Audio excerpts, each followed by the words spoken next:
Shalom saudara-saudari yang dikasihi Tuhan Yesus. Renungan kita terdapat dalam Injil Yohanes pasal yang kelima, ayat yang pertama sampai yang ke-18 dengan tema Yesus sumber segalanya. Yohanes pasal yang kelima ayat yang ke-6 sampai yang ke-8.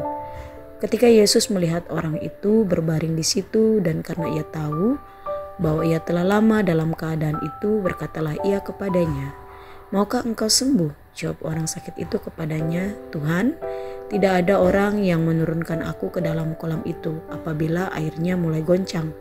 Dan sementara aku menuju ke kolam itu, orang lain sudah turun mendahului aku."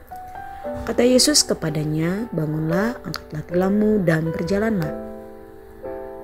Kolam Betesda menjadi satu wadah bagi banyak orang sakit menyembuhkan diri, karena malaikat yang dikirim untuk menggoncangkan kolam tersebut. Dan mereka yang masuk ke dalam kolam setelah goncangan pasti akan sembuh.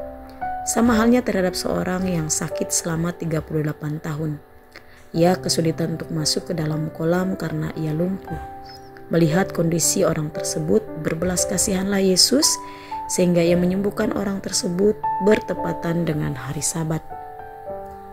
Hari Sabat adalah hari istirahat bagi orang Yahudi. Ketika melihat orang yang disembuhkan itu, mereka menegur tindakannya.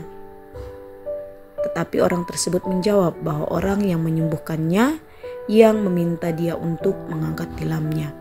Orang Yahudi marah dan berusaha mencari tahu. Orang yang sudah disembuhkan itu tidak tahu bahwa Yesus yang menyembuhkannya. Dan Yesus pun pergi meninggalkan kerumunan itu.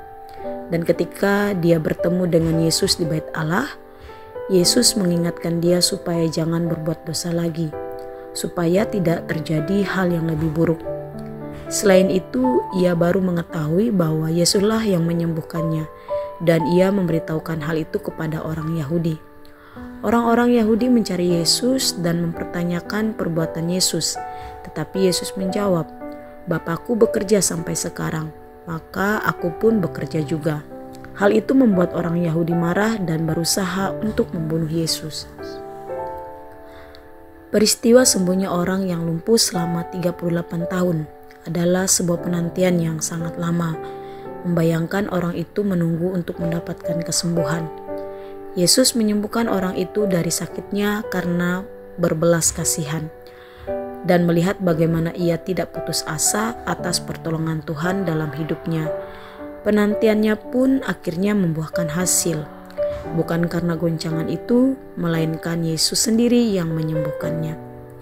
Saudara-saudari yang dikasihi Tuhan Yesus, kesembuhan yang Yesus nyatakan kepada kita dapat melalui banyak media. Yang terpenting adalah bukan media yang digunakan menjadi kunci kesembuhan bagi setiap orang yang memerlukannya, melainkan karena iman kepada Yesus Kristus, karena ia sumber segalanya. Demikian renungan firman Tuhan. Tuhan Yesus memberkati. Shalom.